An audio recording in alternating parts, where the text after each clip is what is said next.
going on, everybody? It's your buddy, it's your pal Spaz Phoenix, the YWC Reality Check, and this is WWE Last Week, your weekly look back at the week that was in the WWE. Gonna start it off right away. I gotta say, if my voice sounds a little bit hoarse, if I sound a little bit tired and a little bit excited all at the same time, just got back from a Destiny show, Destiny's Aggression show, which was really good, but I am on the verge of losing my voice. This pod might be a little bit shorter than normal, which is kind of unfortunate because we've got a lot of stuff to cover, but we've removed the NXT element from it, so maybe that will cut things down in some way, shape, or form. If you want to see the last few NXT reviews I've done since they went sort of black and gold again, they will be available wherever you're watching / listening. And since I haven't done it in a while, if you've stumbled on this recently or for the first time or whatever, if you are watching this on YouTube right now, you want to listen to this in an audio form, you can go to Spotify, iTunes, Anchor, anywhere you get your audio platforms from by searching Spaz Phoenix Podcast. If you are listening to this in an audio platform and you want to see it on a video platform, even though there's really no video, it's basically a podcast on the internet, you can find this on YouTube by searching Spaz Phoenix, or on Rumble by searching Spaz Phoenix Podcast. You can find me on Twitter at Spaz Phoenix and at Spaz Phoenix with a 1 at the end. You can find me on Instagram, and especially if you want to see some pictures from the Destiny show that I was just at Spaz Phoenix. And you can find the Spaz Phoenix Podcast Facebook group. It might actually encourage me to do something with that group because I haven't done anything with it in a while. But if you check out Instagram or Twitter, you will see pictures from the show that I was at tonight, recording this Sunday night. You guys will be listening to this Monday morning, so when I talk about what's happening next week on Raw, it'll really be today when you guys are listening to this. Destiny show was really good, I should say, on a side note. First time I've gotten to see EC3 live. He was in the main event along with Kevin Blackwood, Aiden Prince, and Josh Alexander. Aiden Prince's faction now have all the gold in Destiny, and for anybody that doesn't live in the Greater Toronto area in Canada, that probably doesn't mean very much, but it means my guy Aiden Prince is now the Destiny World Champion and Destiny Next Generation Champion, and his two partners, Gabriel Fuerza and Von Vertigo, are the very first ever Destiny Wrestling Tag Team Champions. All that happened tonight. It was a lot of fun. Also got to see Masha Slamovich live, and she's really nice. I met her after the show. So that was a thing. That was a thing that happened. But let's talk. As I say, there's not going to be any NXT in here, so it should be a little bit shorter, but we also have a pay-per-view to talk about, and we haven't done one of these in 2 weeks because that's how it works around a pay-per-view. We don't need to talk about it. I should say, before we get started, I want to touch really briefly on the SmackDown before Extreme Rules, just to touch on the idea that LA Knight is LA Knight again, turned on Maximum Male Models, took the LA Knight moniker back after a chair shot attack in the back, and Legado del Fantasma debuted and reinvigorated their NXT feud with Hit Row, except it's not Elektra Lopez, it's Zelina Vega. Which has a lot of people having a lot of feelings about that, which I really like it. I like Elektra Lopez, don't get me wrong. She might be the Bayley of Legado del Fantasma. Remember when the Four Horsewomen first started becoming a thing, and the first three got called up and Bayley stayed down? Now, I think Bayley stayed down because she had unfinished business in NXT. Elektra Lopez could use a little tightening up. I'm not a critic by any stretch of the imagination. I'm not a wrestler. I shouldn't tell wrestlers how to wrestle. But also, Zelina Vega is a good wrestler and a good mouthpiece and a good voice for a group. Now, the last group that she had was Andrade and Austin Theory, and I don't remember who else was in that. But that was happening in front of no fans in the COVID era, and we don't like to talk about that, so it's fine. So there was some stuff on the go-home show to Extreme Rules that was not immediately effective to Extreme Rules, so I thought, why not touch on that?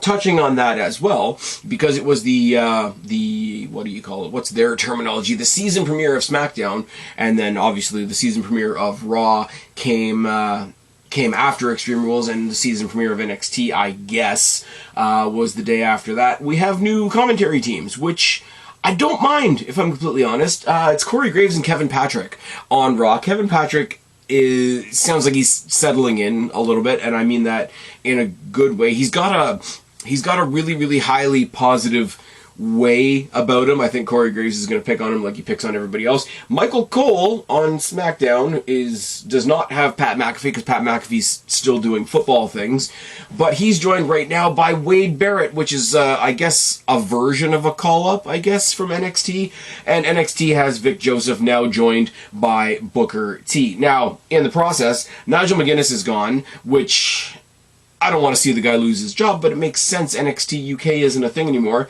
And Jimmy Smith is also gone, which is, like, I don't really have anything to say about Jimmy Smith other than they put him in the Monday night host slot, and he did the Monday night host slot. I mean, most of that was under Vince, so there's only so much you can say. But I do like the addition to this being that they have a defined pay-per-view or premium live event. I'll do the Simon Miller shaky hands.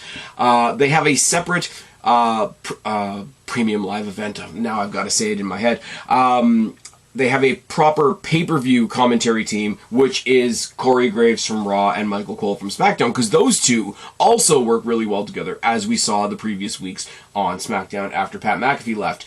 Now, what I've heard, and this is rumor through the grapevine, don't take it as anything other than a grain of salt. I messed up that metaphor. Apparently, when Pat McAfee returns, he'll be coming back to SmackDown. Wade Barrett will be going back to NXT, and Booker T will go off and do Booker T things. I don't know if that's true. I think you could add Pat McAfee to Wade Barrett and Michael Cole, and I think as a trio, they would be not too bad. But overall, the commentary thing is what it is, and the premium live event commentary team got to debut at the pay-per-view. That's how Jimmy Smith found out he didn't have a job anymore. He had a couple of good ideas for commentary, and Triple H said, well, give it to Corey and Cole because they'll be calling the match on Saturday, which is a really shitty way to find out that you don't have a job anymore. But, I mean, these things do happen. I'm going to touch very, very briefly on the show because, in all honesty, everything that can be said about the show has already been said, probably by more eloquent people than me.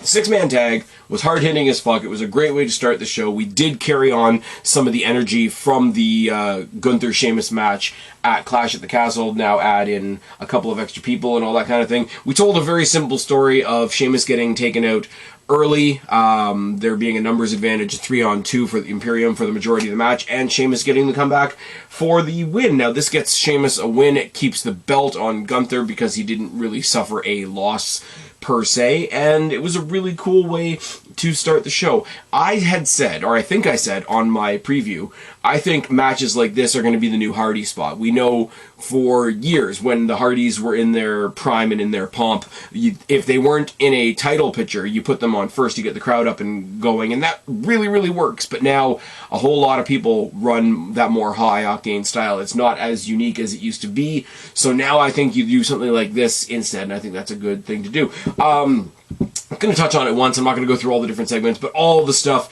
with Miz beating up the Gritty mascot and then thinking Dexter was in it, and then Dexter choked him out afterwards, and then Gritty kicked him.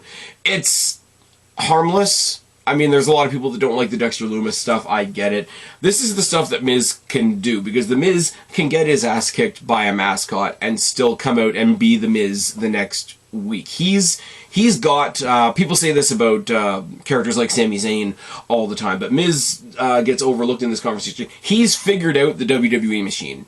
He can be whatever they need him to be in a heel way, the same way, and I'm not straying into hyperbole here, whatever they needed John Cena to be as a face, he would be it. Whether it made him look awesome, whether it, no pun intended, or whether it made him look like an absolute dork. Miz, as a heel, does the exact same thing, performs the exact same role, and he does it without even scraping the main event, which he probably should before his career is over. That's my little diatribe on The Miz. This was harmless. It was all good. We filled out the pay-per-view with a lot of video packages. A lot of video packages. There was a long one on Charlotte Flair, which made all the right people upset because, you know, how dare she be white and blonde and have a successful career. But if we just want to throw these video packages in at random, we did them with the titles. When Triple H first took over, we did video packages on the U.S. title, video packages on the Intercontinental Championship. Recently, we did a really nice one narrated by Paul Heyman on the almost record-breaking tag team title reign of the Usos, which was, it's cool because Paul Heyman's obviously associated with the Usos, but at the same time, Paul Heyman did all the voiceovers for Extreme Rules because he was associated with Philadelphia and ECW and all that kind of thing. Paul Heyman, as a voiceover guy, doesn't have to do just his guys. He can just be a guy telling a story because he's really good at telling a story. If you've ever seen Paul Heyman doing his... I think it was a speaking engagement, and he tried to get everybody worked up into when Brock Lesnar beat the streak. It wasn't actually planned. Brock Lesnar just did it because he wanted to. And there's another one going around that somebody put him in a tight spot by interrupting one of his speaking engagements. Why is my phone? Why? Why is this a thing? We need to put the phone away. There we go.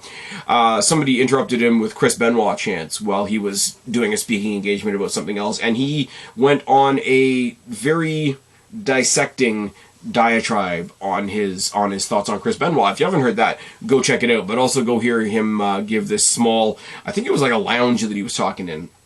And he sort of planted this, just did enough to plant this idea that breaking the streak was never supposed to happen, and Brock Lesnar took things into his own hands.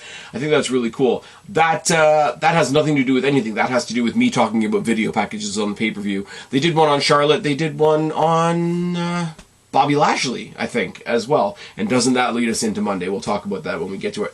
Liv Morgan versus Ronda Rousey is getting way more bullshit than it deserves. There's the big spot in the corner where they propped up the chair and then it fell down, and oh my god, that's never happened ever in wrestling ever.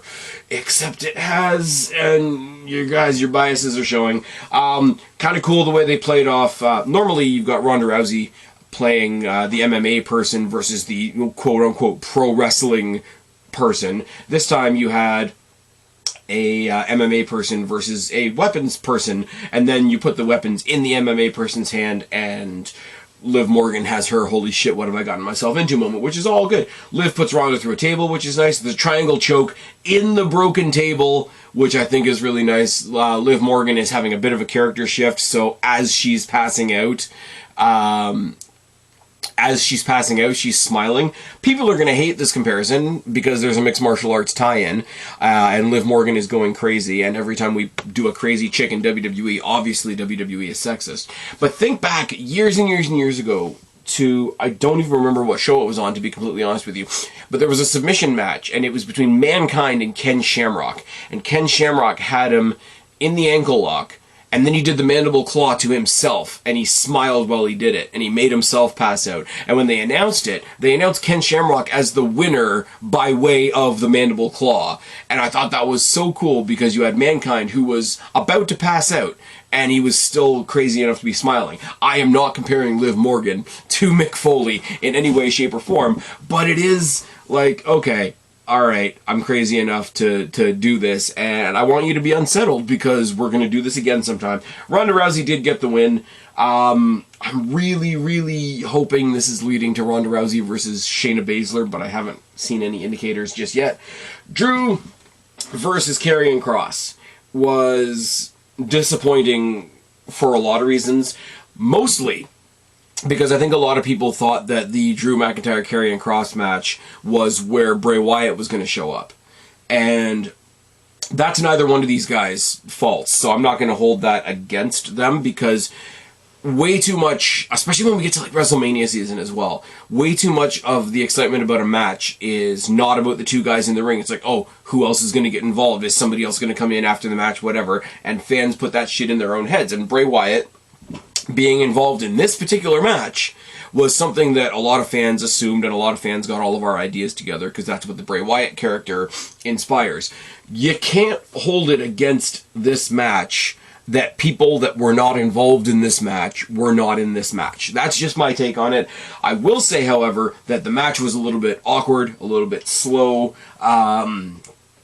I don't think, and I thought it would be, I'll be completely honest, this proved me wrong. I thought the dynamic between these two guys, the chemistry, that's the word I'm looking for, thank you, brain. I thought the chemistry between these guys was going to be great, and they were going to kick 10 shits out of each other. Didn't really happen, it was really awkward. Obviously, the mace from Scarlett for the win was really, really lame. There was I thought there was a cool bit where Karrion Kross refused to be strapped into Drew McIntyre, and there was a pre-match beatdown, and he was using the strap that Drew was already attached to as a fulcrum to sort of pull him through different things and through the ring post and all that kind of thing, because if only one person is actually attached to the strap, it does become a hell of an advantage in a beatdown. I thought that was cool, and then, as much as I hate this expression, and then the bell rang, and it just wasn't what I wanted it to be. And I think that goes for a lot of people, but I think a lot more people are chomping at the bit to find something bad to say about Karrion Kross and Scarlett. The presentation of Karrion Kross and Scarlett is great. Just don't put them in convoluted stipulations like this one, is what I would say. Put them in brawls. Put them in, like, no holds barred, where they can do terrible things to other people, but the whole... Because there's mechanics to it, right? People say about The Fiend, yes, we're going to talk about The Fiend a lot, you know, The Fiend, there's all this lore, there's all this storytelling, there's all this supernatural stuff, and then the bell rings and he has to put a headlock on. Well, Karrion Kross is not a supernatural character as much as the critics want to try and make it out like he is. But he is a badass, and he does bring a certain aura with him, and he's got his real life, I don't know, partner, wife, girlfriend, whatever Scarlett is, that comes down to the ring looking like she's practically in climax, like worshipping this guy, which is cool, especially because you know it's real, because they're a couple in real life. If they weren't, it would be sort of a Lana Dolph Ziggler situation. We don't need to do that. But, like, you have all that, and he's all ready to go, and then, okay, hold on, let me pause for a second and Velcro up this strap on my wrist. It's a break in that story. So this was, I don't mind saying it, this was kind of a fail. I liked watching them try, but when we got to the, especially with the end, this was really bad. Belair versus Bayley was Belair propaganda. Belair's friends have been taken out. She has no help. Bayley has all the help. Bayley owns her through most of the match, but Bianca Belair is awesome because she can lift stuff, and that other reason that we're not supposed to talk about. And what they've done with Belair to keep the agenda going is now buried the newest faction in WWE. You've buried somebody that everybody loves in Bayley, two returns that everybody was really excited about, a faction that had a lot of hope. You just buried your brand newly crowned women's tag team champions. Good job. Belair is stale as shit. This is not her fault. Let me be clear. This result, and my reaction to this result, is not Bianca Belair's fault, or Bianca Blair's fault, whatever her real name is. Not her fault. But she is the instrument. It's the John Cena thing. I mean, if somebody walked up to you and said, I'm going to give you John Cena's career, you wouldn't say no. If somebody walked up to you and said, we're going to push you to the moon regardless of all logic like they've done with Bianca Belair, you wouldn't say no. I don't blame her. And she's not bad. And yes, she can lift things. And she did the kiss of death off of the turnbuckle to two people at once. Okay, well, they're two of the smaller people you have on your roster, and she just kind of dropped them. So there's that. Not a fan of that. The belt needed a refresh. This brand new faction needed a crown jewel, no pun intended, and they didn't do that.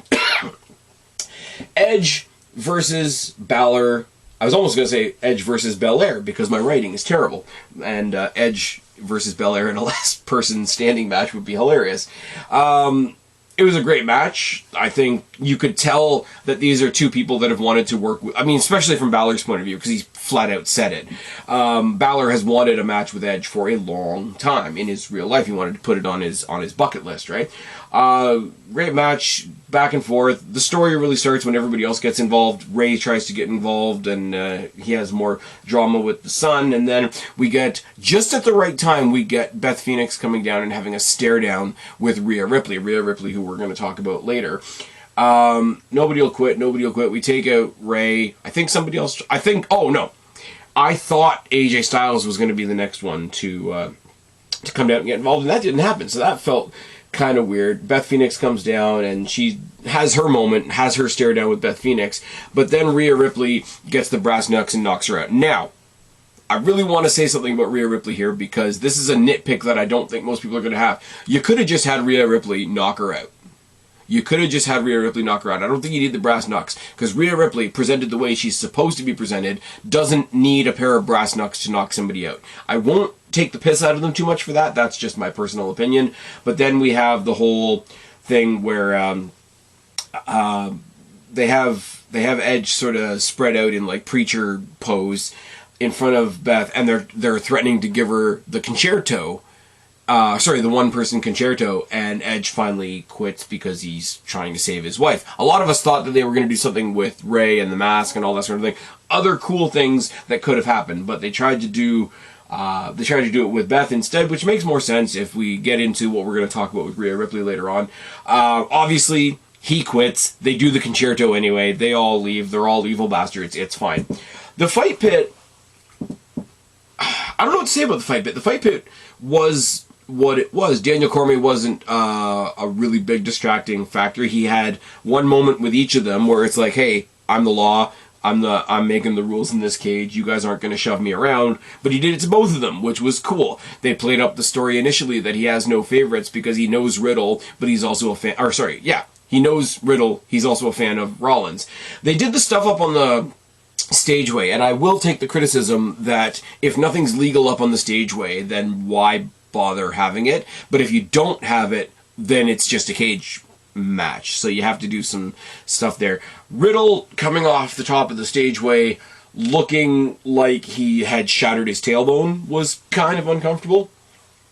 Not gonna lie. And he finally gets the win.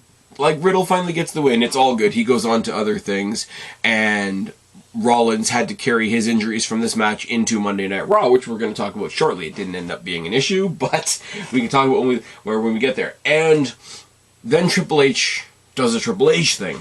He does what he did at TakeOver. He does what he did specifically with Gargano and Ciampa when fans nicknamed Ciampa the post-credit killer for a little bit, because the little copyright thing comes up in the bottom of the screen. That's when you know it's about to go to black. But instead, lights go out. Commentary sells it a little too hard. Oh my God, are we still on the air? Could have done without that. And then the sound kicks in. You got Bray Wyatt singing He's Got the Whole World in His Hand, and between every line, there's a spotlight in the crowd on somebody else, and it's somebody in a Mercy the Buzzard costume, and it's somebody in a Huskus the Pig Boy costume, and it's somebody in a Abby the Witch costume, and it's somebody in a Fiend costume, and it's somebody in a Rambling Rabbit costume. I will say, the guy that they had in the Fiend mask looks like he just showed up in a black raincoat, which was awkward, but I mean, not everybody has dreads like Bray. And then they go to the screen, or sorry, no, I gotta get this right. I didn't take enough notes for this.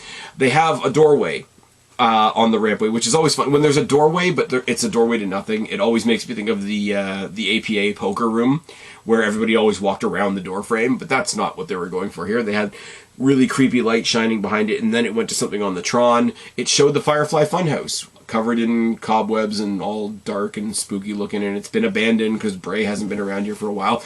And then you see that new mask that we come to know now, and it says, "Who killed the world? You did." And it's that mask, and I know people hate this comparison. I will make the comparison, but I don't hate it. It looks like the mask from Ethan Hawke's recent movie, The Black Phone. And it's different enough that it's not like a ripoff, and I don't mind that because that movie is creepy as hell, and those masks that he had in that movie were really great. Side note, if you go watch The Black Phone, try your hardest to forget that it's Ethan Hawke in the mask and just picture the mask, and it's really good. But then you finally go, screen goes black, we go to the door, there's a light from behind the door, and you finally see the lantern. The lantern comes in, and somebody walks in, and they're wearing that same Black Phone mask, and that person takes off the mask, and there's nothing else. There's no Fiend, there's no nothing else. It's just Bray Wyatt, and you can't hear it because the crowd is that loud, but he does the "I'm here," blowing out the lantern. Now, the lantern is always funny when he blows out the lantern because it's clearly a flashlight, but it is what it is. The pops, the sustained pops, from the first time we heard him sing, to the Huskus person, to the Abby person, to the Ramblin' Rabbit person, to the Fiend person, to Bray Wyatt physically walking out on stage in the mask, to him unmasking and blowing the lantern out.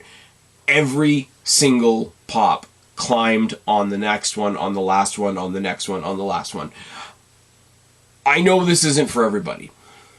I know this shit isn't for everybody. I get it. I understand it, right?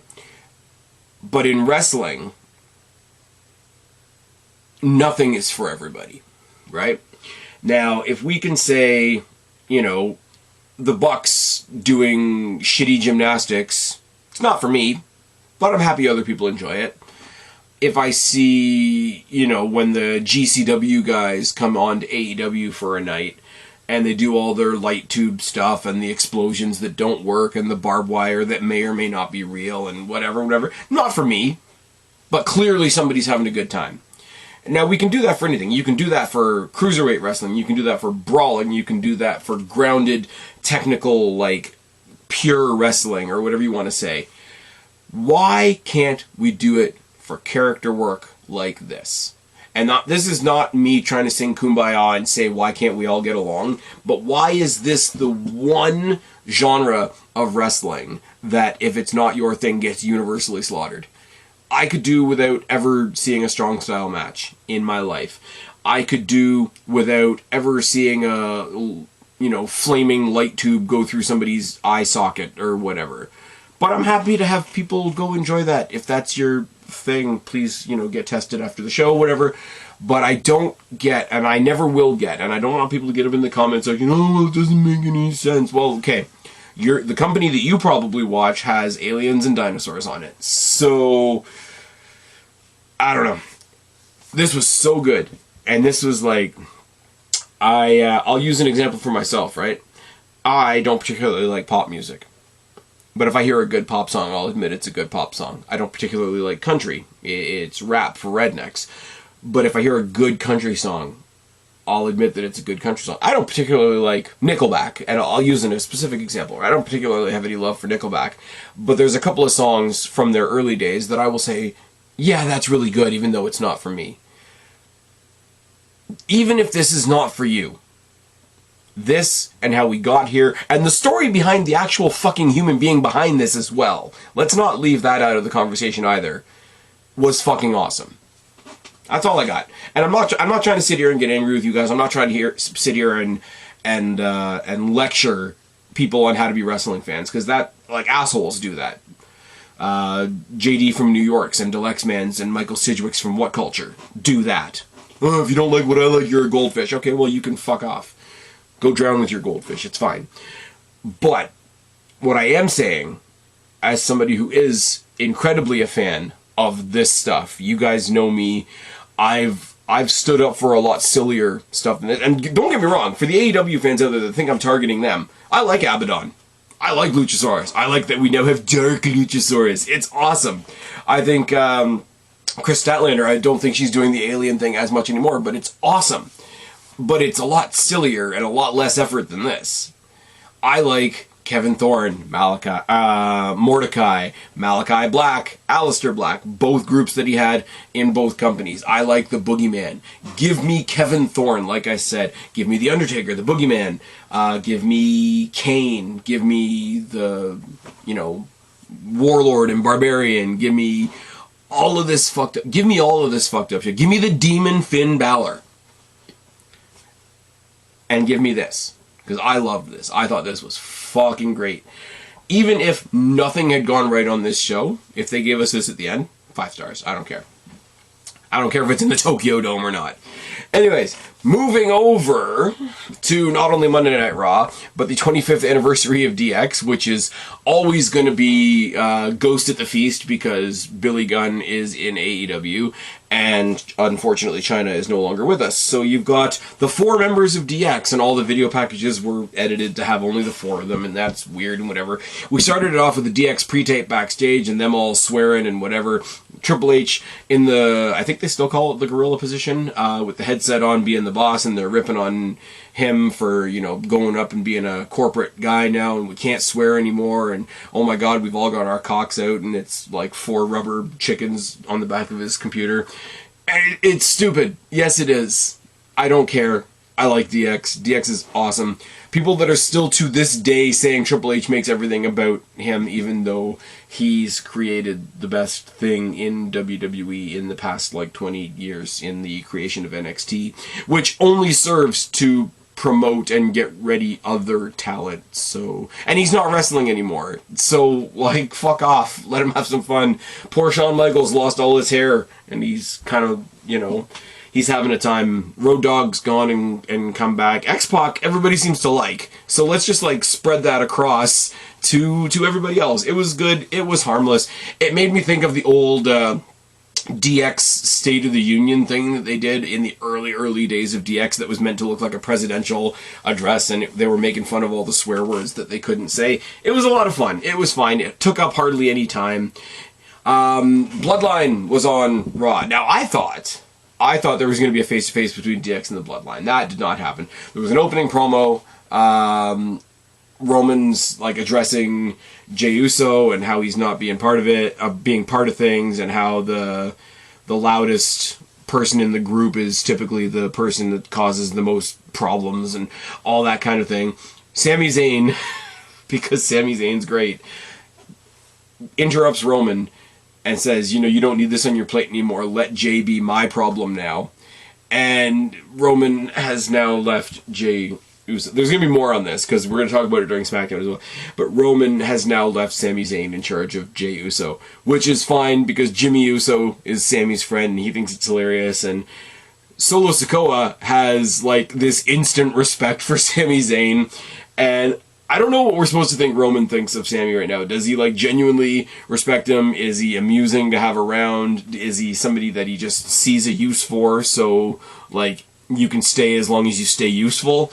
It's very ambiguous how Roman thinks of it directly, but he's also very amused by the whole situation, because cousins, brothers, siblings, whatever, the whole thing is, like, they all nitpick at each other, and the best way that big cousin Roman Reigns can nitpick at Jey Uso is to put this guy in charge, because Jey Uso, I've used this example a million times. We've all been there. We've all been there in a group of friends where everybody thinks that everybody else is great, and you know that there's one person in that group of friends in your social circle that's an absolute shithead, and nobody else sees it. And it is, I will speak from personal experience, and I will keep saying this as long as it keeps being true. I will speak from personal experience. It is as far as a social dynamic, it is probably the most maddening social situation that you can be in.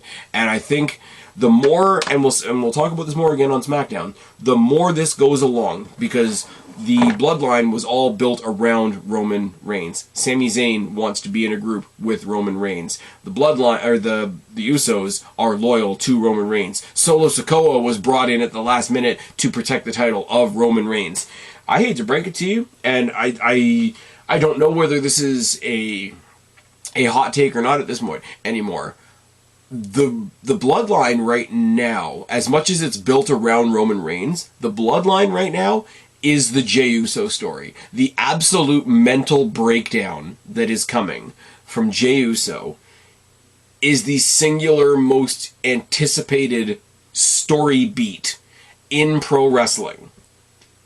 It's way better than we were tag team partners, and then we split, and then we had a match, and I lost, so I went away for a while, drank with some jobbers, slapped some sperm up my wife, got a baby, came back and got gifted a title. I'm sorry, it just is. Not to be outdone, Riddle, fresh off his victory from the Fight Pit, comes out and challenges Roman Reigns. And, I'll give them credit, he actually acknowledged, pun intended, the stipulation from SmackDown where they basically said, if you don't beat Roman Reigns for the championship, you cannot have I can speak, I swear, a championship opportunity against Roman Reigns as long as he's the champion.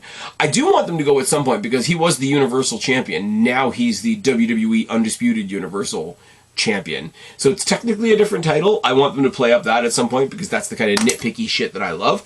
But he says, I know we had that stipulation, and I know I lost, but come on, give it to them. Give it to them in New York City. Weren't they in Madison Square Garden, or was it Barclays? I don't remember. Not gonna lie. Sami Zayn, once again, steps up, accepts the challenge. Instead, we're going to get Sami Zayn versus Riddle later on in the night. That's good shit. Gargano versus Theory. Good match. Good match. I wanted there to be so much. I wanted there to be bullshit in this match. I wanted the Alpha Academy to get involved. I wanted this to be maybe the first time we see Candice LeRae and Johnny Gargano out as a couple. Maybe you acknowledge the history between them and Dexter Lumis. Maybe you start telling a story about what's his name, Ciampa, coming back to Gargano. I don't know whether that's a thing, but this was just a match, and there was this weird baseball slide brainbuster off the apron into the guardrail by Theory, which was nice. And then you get all the good stuff from Gargano. You get a slingshot spear, you got a suicide DDT on the floor, and then one final beat for the win. And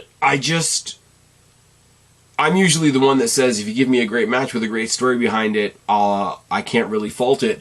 But in this case, it was like, I wanted there to be more. I wanted this to be the first step to something bigger. Now, I would say, are they getting the way back together? But I don't want Gargano to go heel, and I don't think Theory works as a face. So bring them all back together as tweeners, including Dexter Lumis. I don't know. I do think they need to bring Indy Hartwell up from NXT to sort of complete this story.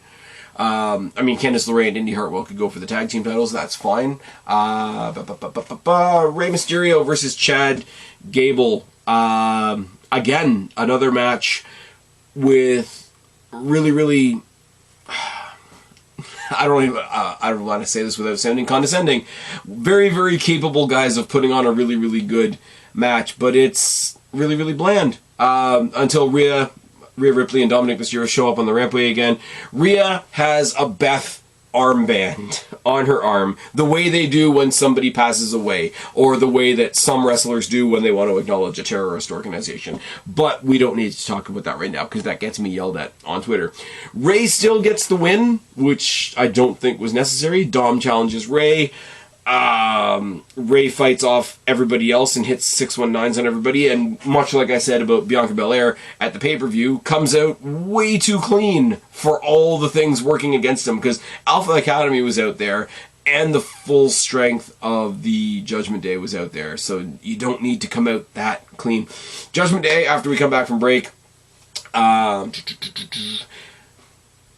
oh my god, I really can't read my writing today. Sorry, guys. They cut a promo. They brag about beating Edge at Extreme Rules. They try to recruit AJ again. They call him out, and, you know, I'm kind of getting sick of this. Come out, give us an answer, yes or no. AJ Styles gives this really weirdly good promo, because he starts talking about, hey man, I'm not out here to fight you guys. Listen to what you said, whatever, all the stuff that we've been through, all the history, all up and down the roads, and you're right, I am by myself, and, you know, what I need are friends. More than friends, I need family, I need a brother, and should I be my brother's keeper?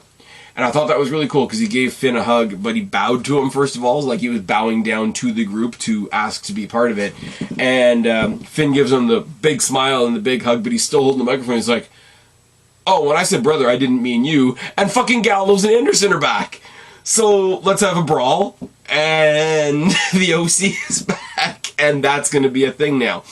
We needed something to have a clean break between Rey Mysterio and the Judgment Day, because as we will see when we get on to SmackDown, that is in fact a clean break.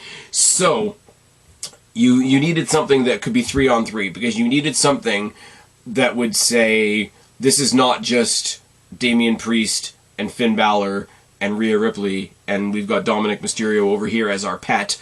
We needed something to say that Dominic was actually a member of the group, and to do that, you needed a 3-on-3 feud, and it was getting stale. You could say the same thing when the Shield first came about. You could say the same thing when the Wyatt family first came about. It was getting kind of stale. Hey, this random group of 3 people, what was it like? I don't know. Madcap Moss and AJ Styles and Rey Mysterio at one point, taking them on or whatever. So this is cool. This is good. Obviously, you can play off the Bullet Club history without ever saying Bullet Club, because they were too sweet and all over the fucking place. We are going to get to AJ Styles versus Finn Balor at some point, and that's going to be great, because even when it wasn't even in the plans, and people got the mumps and AJ Styles came in at the last minute to face the Demon all those years ago. It was really good. And then they did the Too Sweet after the match and everybody creamed their jeans. So now we can do it this time with a reason, which is good. And we've got another faction. WWE is doing the faction thing. Let's do WWE six-man tag titles. Oh, yes. I'm being a sarcastic asshole because I'm tired and my voice is wavering. I apologize. We see Roman leaving. He leaves Jay to make sure that Sammy gets the win tonight. He says, no. Solo's coming with me. You're staying to make sure Sammy wins, which is nice. He continues to lose his mind. Bayley versus Candice LeRae. Bayley versus Candice LeRae. I like Candice LeRae. There's nothing in me that wants Candice LeRae to come in and immediately lose, but the whole match is one-sided for Bayley, and Candice LeRae turns the Rose Plant into a quick roll-up. Didn't need to happen like that. I mean, you could have... I'm not upset about the result in this case. Make it presented as a more even match, and then, you know, going for a desperation finisher into a roll-up would have made more sense. 3-on-2 beatdown by Damage Control, and Bianca Belair comes out to make the save, because of course she does, because Bianca Belair saves everything. She rides in on her white horse and saves the world, and I don't know what's going on with Alexa Bliss and Asuka, because they were written off so that they wouldn't be there on the pay-per-view, but they weren't here tonight either. And you gotta believe that the four of them are taking on Damage Control and somebody in the War Games match. The more I think about it, I think I said this last week, the more I think about it, the more I want it to be Nikki Cross. Get rid of the ASH thing. Rhea Ripley is Rhea Ripley's bigger than the War Games match. Sounds really strange, because Rhea Ripley is the exact type of person who's already been in War Games who could help them introduce it to the main roster, and you could have very much a Matt Riddle type situation. Matt Riddle was the guy to introduce us to the Fight Pit because it's kind of his thing. Rhea Ripley, was it Rhea Ripley and Candice LeRae that had the great 2-on-4 victory in the Women's War Games? Yes, it was, because that was the night that Dakota Kai turned on Tegan Nox and Mia Yim, I think. Somebody's going to correct me down in the box below. So as much as I would love to see Rhea Ripley in that scenario, I would much more like it to have Nikki ASH become Nikki Cross, be maybe absorbed by Damage Control, and tell a story going that way. I'm not going to say much about the Miz's birthday segment. Dexter Lumis popped out of a hole in the table and choked him out, and then the whole crowd chanted "Eat the cake" at him. Oh yes, and he popped 2 big gymnasium buso balls, because the whole Miz's balls thing is still a thing, and they're going to have a match next week, which is technically today. So yeah, that was that. Maurice gave him a big bat and 2 balls. And Dexter popped them, and then he ate some cake. After they really failed to put Maurice into the cake, I'm not gonna lie. In the back, we see 2 jobbers that are getting ready to face Omos. DX gives them a pep talk, and then they immediately turn around and it's like, yeah, they're gonna die. And then the Miz is in the back yelling about what just happened with Dexter Lumis. And the Road Dogg, I love this too, because this is the kind of thing, it's gonna wind up like the Riddle thing, Riddle challenging Roman Reigns. All the people on Twitter would want to say, but there was a stipulation all this time ago on SmackDown, and WWE doesn't stick to their stipulations. Now, in this case, Road Dogg coming in and and setting up a match for next week between Miz and Dexter Lumis. I could see those same people, but why is he the character that's suddenly making all the matches? Who's the real authority figure? Where's that Alan Pierce or whatever? You can see all those people too. Because DX looked at him afterwards, like, do you have the ability to do that? And he shrugged it off. He said, well, I just did. I love that. I love the way WWE is booking now in such a way that is immediately meant to put up a middle finger to the weirdos on Twitter that get hung up on all the wrong things. And then Omos kills some jobbers, and in my notes it says, I really want Omos to face Braun Strowman. More on that later. We replay the entire Wyatt return, which was awesome. Which was absolutely awesome. Lashley has to defend his United States Championship against Seth Rollins. Now, Lashley's 100%. Lashley's the almighty. He's the guy on the podium. He looks like the guy on the top of a trophy. He's the wrecking machine, Bobby Lashley. And he's taking on Seth Rollins, who got his ass handed to him in the fight pit last night. How could this possibly go? He comes out and he talks about what it means to be United States champion. He's going to uphold it with all the dignity and blah blah blah blah blah blah blah blah blah. Bobby Lashley promo blah blah. And then Lesnar comes out and he high fives the crowd and he puts his cowboy hat on the turnbuckle post and he says, "Hello everybody, hello Bobby." F5 German suplex. F5 Kimura. Leaves Bobby Lashley dead in the ring. And this is good too. Not only does it, like, Bobby Lashley's not getting stale like Bianca Belair is getting stale, but his, like, super good guy, I'm gonna carry this belt and I'm gonna give you a good fight, gosh darn it. It's getting a bit stale as well. I mean, he's not hitting people with a braid to win matches and cutting people's skin open, but it's still getting weird. Again, all the weirdos on Twitter, because Brock Lesnar isn't allowed to be a thing according to them, got all upset. And then Rollins comes down, walking into an entirely Rollins-esque situation. He's completely taped up from the cage match and all that sort of thing. He's selling all his injuries and whatever. He says, "Hey, you know, what's up? I'm here for our title match." And he's, "Oh, what are you, Bobby? I thought you were a fighter. I thought you were a fighting champion." Long pause, long pause, long pause. Rollins wins the U.S. title.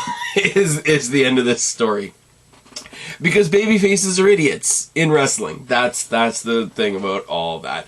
Rollins deserves some. Rollins has laid down on his back for so many people in the past little while. And Bobby Lashley ain't going anywhere. He's going to have a feud with Brock Lesnar, which is going to be put on a high pedestal because it's Brock Lesnar, not because it's Bobby Lashley.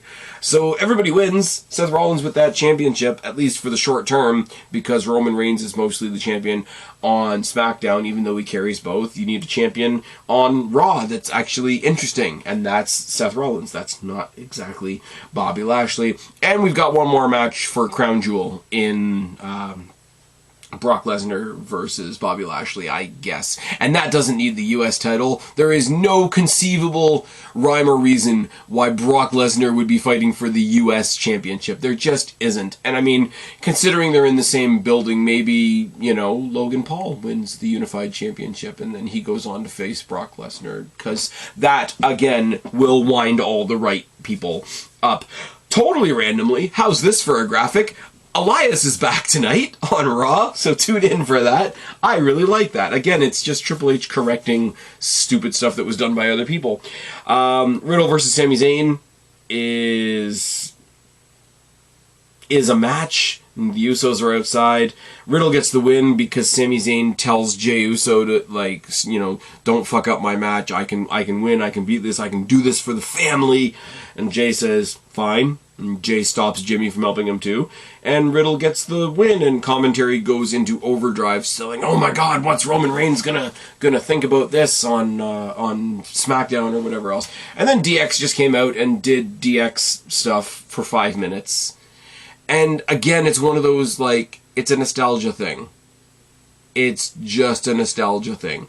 Nostalgia's cool. As I say, I came back from the Destiny show tonight. They crowned their first ever Destiny Wrestling Tag Team Champions, and it went to Fuerza and Vertigo, which is really, really cool, but also really, really cool. The guest referee was Lance Storm, and he got to get a couple super kicks in towards the end of the match, and it was all good. And did anybody complain? No, because a little bit of nostalgia is good. DX coming out doing all the catchphrases and whatever. They got the, you know, Road Dogg did his New Age Outlaws thing, and the crowd got to do the badass Billy Gunn bit. X-Pac, as always, took a minute to acknowledge the other person that wasn't there in China. She got a round of applause.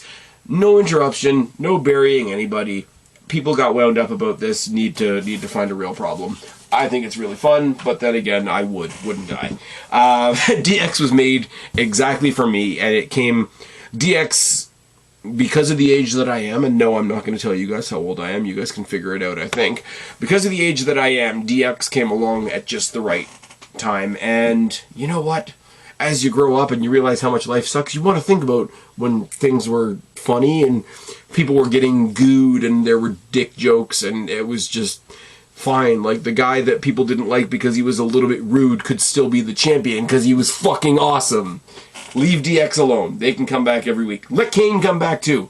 People that are upset that Sarah Logan might have a job again because of political shit. You're weird people. Stop being weird. Speaking of weird, let's go over to SmackDown. We open up with an accident scene where Karrion Kross's car has been hit. They never really say whether it was by Drew McIntyre, but as he's being seen by the medical establishment, Drew attacks an already injured Karrion Kross. I'm sure they're just going to say that Drew hit him with a car and then started to beat him up. But I almost think it would be better and show a little bit of a breakdown on Drew's part if he just happened to see a fender bender in the parking lot, took advantage of it, and started beating up Karrion Kross. That would be a more interesting and a slightly less cookie-cutter story, in my humble opinion. We start off the night with Kofi Kingston versus Sami Zayn, which was announced on Twitter, which is kind of meh. Now, also announced on Twitter was we were supposed to get a Fatal 4-Way #1 contenders match for the Intercontinental Championship. It was supposed to be Ricochet versus Sheamus versus Solo Sikoa versus Karrion Kross. But Karrion Kross has now been in a car accident and beaten up after the car accident. So speculation abounds, right? It's kind of funny because they didn't advertise, and this is a nitpicky thing, but it's just something I thought of, right? Because of the story that unfolds throughout the night, I would have wanted people to be thinking about this match for a week. Like, again, AEW does this a little bit too far the other way. WWE doesn't do it enough. AEW does it too much. Both companies are in the wrong. Let me be clear on that. I don't think you need to tell people every single thing that's going to happen on the show next week. Some things can be a surprise. Some things can be random. Have one or two things to sort of top and tail a show and maybe something fun in the middle, and then let the rest happen naturally. I think that's where AEW falls down a little bit, other than, the fact that they don't treat their good stars very well at all. But in this case, because of the story that they told over the course of this week's SmackDown, I think they maybe should have promoted the Fatal 4-Way. I don't think they maybe knew it was happening. That's fine. Whatever it is what it is. But on the night, you saw on social media, whether it went out Thursday night or Friday morning or whatever, we were going to get Kofi Kingston versus Sami Zayn, and we were going to get this Fatal 4-Way that I just mentioned. Now, Kofi Kingston versus Sami Zayn has a lot of layers to it. Sami Zayn being part of the Bloodline including the Usos, Kofi Kingston being part of the New Day, who have the tag team title record that the Usos want to beat. It all sort of layers up nicely, because where Jey Uso specifically would not give a shit about helping Sami on Raw because he doesn't want to be attached to this guy, he would want to help Sami Zayn on SmackDown put a chink in the armor of Kofi Kingston and Xavier Woods as they head towards that tag team championship record. Obviously, they're building to one more round of New Day versus the Usos, which doesn't hurt my feelings in the slightest. New Day come down to the ring cutting a promo about their tag team title record and how much it means to them, and they're not going to let the Usos take it.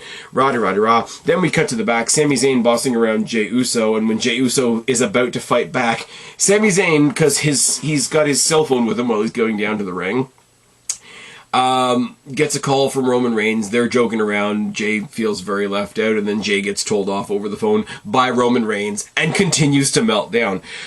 The match itself, I mean, take all the story out of it. There's, like I said, there's tons of layers of storyline. But, I mean, I will still say, to this day, Kofi Kingston was not a good world champion. He just wasn't, in my opinion. Top of the mid-card, very, very, very good wrestler. Don't get me wrong, not a great world champion. But you tell me that Kofi Kingston is going to fight Sami Zayn. I don't care what the stage is. I don't care whether it's in front of 5 people in a bingo hall. Sami Zayn Kofi Kingston is going to be a good match, and it was a good match. Jey Uso Oh, it was only Jay that was out with him as well, because Jimmy was off handling other family business, which never really gets addressed again in this, I don't think. Jay takes out Xavier Woods on the outside. There's distractions. There's lots of near falls. Sami Zayn gets rolled up, and Jay does what Jay and Jimmy used to do a bunch. When one of them would be trying to get a roll up, the other one would sort of stick their feet in and hold the roll up in place. And he did that for Sami Zayn, which I thought was really cool, because again, it's an Uso move, and the Usos are the ones that are worried about the New Day, and there's lots of story to be told there. But Sami Zayn doesn't acknowledge it or realize it, or however you want to say it. But it is what it is, and the story will continue throughout the night. But I just thought, not only for him to help him, but to help him in that way specifically, because I think that assisted pin thing that the Usos got known for a little bit, I think they started doing that against the New Day. I could be wrong. Somebody will tell me if I'm wrong down in the box below. It's fine. In the back, we see Triple H, who's obviously talking to the cops because of the hit and run on Karrion Kross. Basically, they step away, and we see Rey Mysterio, which is a little bit odd. Rey Mysterio is a Raw guy, for whatever that means. Ray gets really serious with him. He says, I don't know if I can do this anymore. You see all this stuff that's going on with Dominic and the Judgment Day and whatever. And he says he wants to quit. And Triple H is like, no, don't let's get ahead of ourselves. Don't let's jump to any conclusions or whatever. Give me 5 minutes. Come to my office. Give me 5 minutes. Let's see what we can do about it. Which is kind of cool. And maybe this is just the way I watched the show. I watched this show directly after going out to see Halloween Ends. Halloween Ends fucking awesome. If you're a horror movie fan, go see it. We see Roxanne Perez on SmackDown in the back. For those of you that don't follow NXT or didn't listen to my NXT review, basically what's happening is Roxanne Perez and Cora Jade are picking each other's poison for next week's episode of NXT. This is partially because they need to build up the show, because AEW is doing some evil counter-programming and moving Dynamite to Tuesday. Yes, I'm saying that intentionally to wind people up. Basically, Roxanne was coming to SmackDown to pick an opponent for Cora Jade. Cora Jade's going to go to Raw and pick an opponent for Roxanne Perez. I am going to vote for Rhea Ripley, but we will talk about that later. She's in the back. She's talking to Shotzi Blackheart. They're all buddy-buddy. Raquel Rodriguez comes in and joins them, and he says, hey, you got this thing going on with my old NXT tag team partner. And she says, yeah, that's why I'm on SmackDown. I kind of wanted to choose you as her opponent. So we're getting Cora Jade versus Roxanne Perez. Or sorry, Cora Jade versus Raquel Rodriguez before we get Cora Jade versus Roxanne Perez at Halloween Havoc, which is this coming Saturday, I believe. I might do a preview instead of my normal NXT review. We will see how that goes. Damage Control come into the locker room from just off camera, because that's where all wrestlers live. Bayley saying, well, you're an idiot. You came all the way to SmackDown. You could have chosen me. Roxanne Perez looks at her and says, yeah, I was kind of looking for you. I was kind of thinking about choosing you, but you're on a bit of a losing streak right now. Which did make me laugh, I'm not going to lie. Strowman comes out to squash two jobbers, and in my notes it says in advance, in brackets, oh my god, I should make the point that I really want him to face Omos. And then Omos showed up in the crowd, and they shouted at each other for a bit, and Strowman looked at Omos in the crowd with a menacing face while he got his pinfall and all that kind of thing. So we are going to get that probably at Crown Jewel, but that's okay. So Crown Jewel looks kind of fun already. If you got Omos versus Strowman with MVP chirping on the outside, which would be just fine.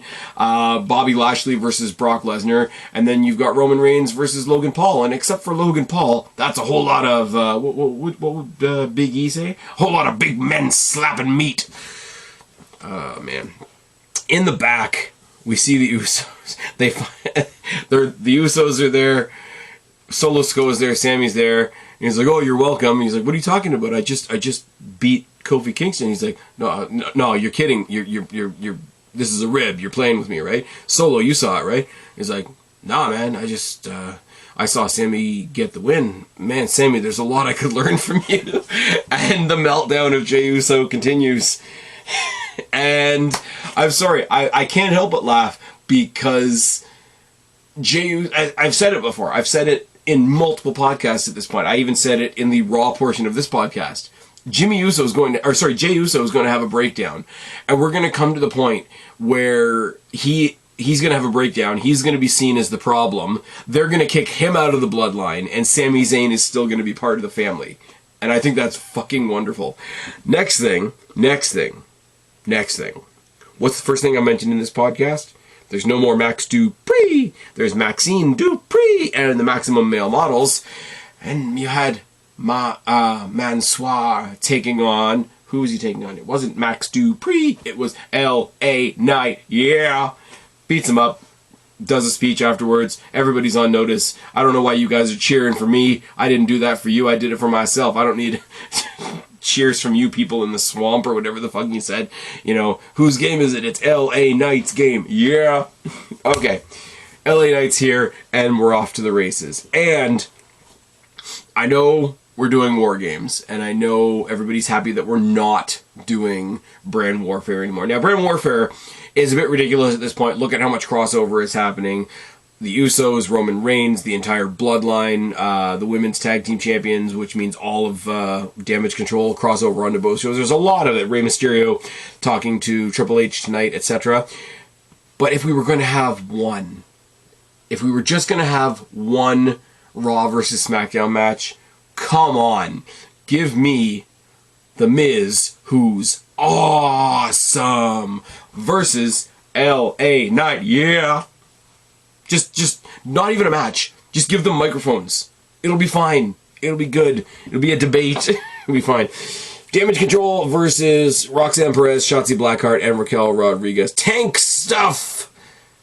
It's all good. The taking care of business tank is back, and it's actually better than before. Triple H's thing. I'm going to bring it back, this thing that you liked. I don't know why it ever went away, or this person ever went away. I'm going to bring them back, and I'm going to make them better. He did the same thing with the tank. The tank launches pyro that lights more pyro in the ceiling, and it's got Shotzi and Roxy and Raquel. I can't say Shotzi and Roxy without thinking they should be the next tag team, because Raquel and Shotzi, even though they're good, they do have that thrown together value to them. It's a nice pile of people match, and Bayley pins Roxanne, which is fine because, I mean, Roxanne is a pure Snow White babyface. A little bit of sympathy for her. Also makes sense that the actual team versus the 3 random people teamed up against them does make sense. Also, Bayley should have won on Raw. So Roxanne pointing out the fact that she was on a losing streak and then being on the losing end of her breaking Bayley's losing streak did have a little bit of poetic justice, even if it was in the heel's favor, which is nice. We get another Viking promo. It's voiced over by Sarah Logan. Really, really weird. People don't want Sarah Logan to have a job. Twitter's a weird place. We replay the debut of Legado del Fantasma with Zelina from last week. It's Hit Row versus Legado.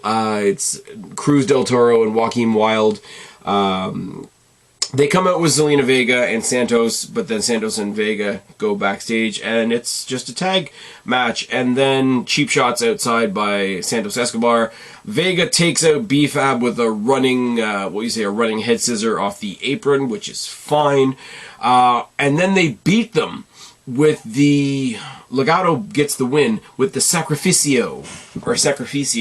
I'm not going to pronounce that correctly, ever. But it's basically a leg sweep running knee strike combination, which looks like a move that will be better once they've done it more. And that sounds really shitty, but it's just how I feel. In the backstage, you got Sonya Deville, who also made a quick return to NXT this past week. Go check out my review. It's fine. She's sort of de facto leader of Toxic Attraction while Mandy Rose isn't there. And she's randomly talking shit and making fun of Liv Morgan. Liv Morgan jumps her, hits her with a bunch of weapons, climbs up a scaffold in the backstage area, and puts her through a table. They're going to have a match next week. That's going to be a lot of fun. Now, Ricochet versus Sheamus versus Solo Sikoa versus Karrion Kross. Not Karrion Kross. 3 competitors in the ring. Number 1 contendership match. And the 4th competitor is the newest member of the SmackDown roster, Rey Mysterio. Now, I will laugh because the ball's on Triple H to make this person's situation is so bad on Raw, we had to move them to SmackDown. when the line between Raw and SmackDown is so bullshit, the balls on Triple H for this are kind of out of this world. Like any Fatal 4-Way match, you basically have two sets of two matches, right? You have Ray and Ricochet, which is never going to be bad. I will say, these guys fought at Destiny long before I was going to their shows, and this isn't meant to be a plug. Go to the Destiny YouTube channel. I think there's highlights from that match. I think it's actually Ray, Ricochet, and somebody else. I could be wrong, but it's really good, and this is really good, and they did some pretty high-end shit, I'm not gonna lie. On the other side of the coin, you've got an awesome brawl between Solo and Sheamus. The Usos and Sammy run in, they get involved. Ridge and Butch, they get involved. So, I don't know, Sheamus is taken out of the equation, and Solo's taken out of the equation. You're left with Ray and Ricochet, which is kind of nice. Ray pins Ricochet, and he's the next #1 contender for the Intercontinental Championship, which means he's gonna face Gunther and probably die. Yep. Last thing for the night was the return of Bray Wyatt, and everybody was saying, oh my god, it just better not be another video package and whatever. And it wasn't. It was so not what I was expecting, and I've got to stop I've got to stop expecting anything with the Bray Wyatt thing, is my personal take. Because he came out, and they did the door thing again. The door thing is going to get old, I'll admit that. Came out with the lantern, came out just as himself, not even really dressed in any particular kind of gear, like just pants and a black t-shirt. He did come in with the lantern. And then he just spoke to us as what I will say, basically Wyndham Rotunda.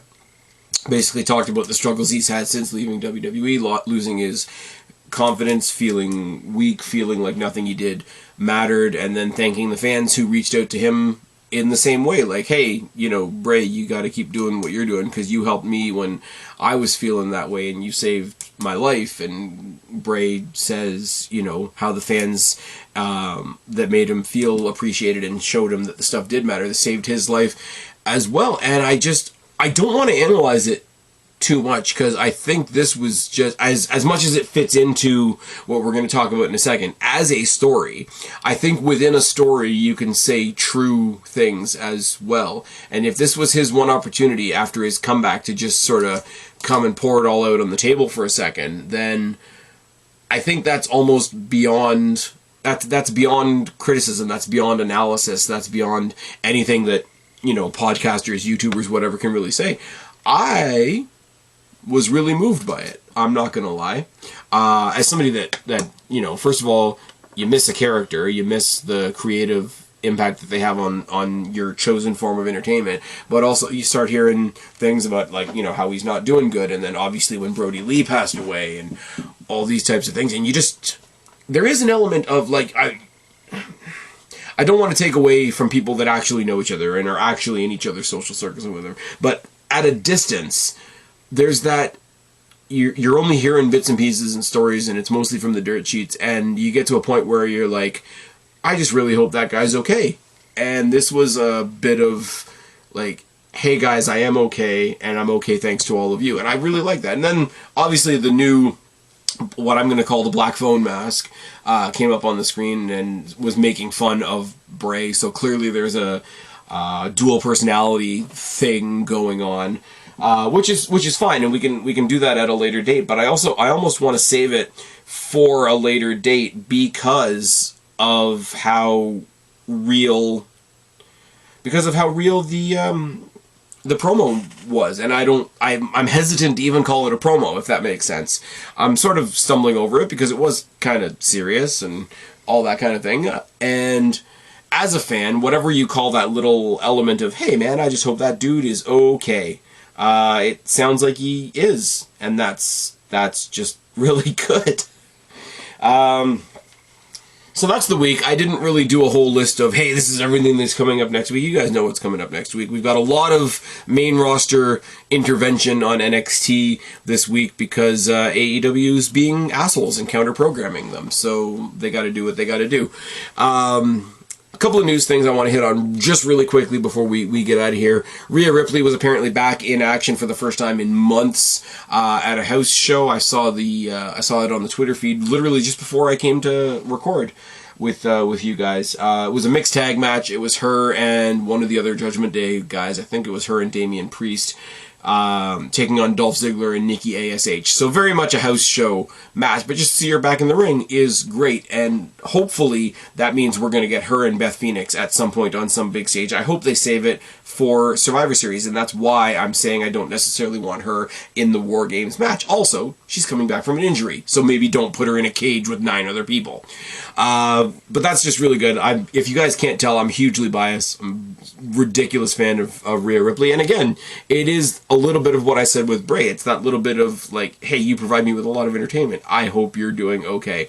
The other rumor is that they might be nixing the Day 1 pay-per-view. I didn't know that they were doing one again. I thought that was just because it happened to be on the first. It happened to fall on the first last year, but apparently they were going to do one this year. Apparently Brock Lesnar was going to feature heavily into it. I think we're getting that match at Crown Jewel instead, and what it means at the moment is we're going to have a big gap between Survivor Series and the Rumble, which is fine. It's fine to me because, like, do all the building you need to do and have nothing between the two big posts, because I think it's the shortest gap between pay-per-views. You got November, you got January. I think Day 1 was meant to facilitate there being no December pay-per-view anyway, and Day 1 was kind of there. I mean, it was, you go out New Year's Eve, and you get shit-faced, and you're tired the next day, and you don't really want to do anything. Oh, I might as well watch some wrestling. That was the feeling that I got with the Day 1 thing. But also, New Year's Day, let the wrestlers go home and do family shit or recover from the night before, let's be real. So no more Day 1 pay-per-view. There's potentially a big gap between Survivor Series and the Rumble, but that could be a good thing. We'll see how it goes. What did they used to do? They used to do TLC at the end of the year, just a big messy weapons fest to end the year. And if they bring that back at the last minute, or if they put some kind of like, if they run another NXT show, because they're doing Halloween Havoc this week, and then I don't know what they're doing after that. So if they stick an NXT pay-per-view in the middle of December, that could be cool. That could fill the gap. Then you've still got a pay-per-view from WWE. So, I don't know. Let me know what you guys think of that down in the box below. No more Day 1. Rhea Ripley's apparently finally cleared for in-ring competition again, which means hopefully they'll steer her towards a Beth Phoenix thing that I think will be really cool. And that's about it. I didn't do, like I said, I didn't do the typical, like, here's what's coming up next week. Here's the big takeaways from the week, because I think I've talked the big takeaways from this week to death. And like I said, I am running on fumes. We're coming up on 1 a.m. here, and this is after me losing my voice at a Destiny show. So, I don't know. I don't have any really concrete way to end off this pod. I hope you're liking it. I hope you guys are liking the WWE last week concept. I hope you guys will give my NXT reviews a look, and until next time, I've been Spaz, your YWC Reality Check. Subscribe up there, talk down there, start a conversation, keep all these conversations going, don't be a stranger. I will talk to each and every last one of you later, but for right now, I am tagging out. Bye, guys.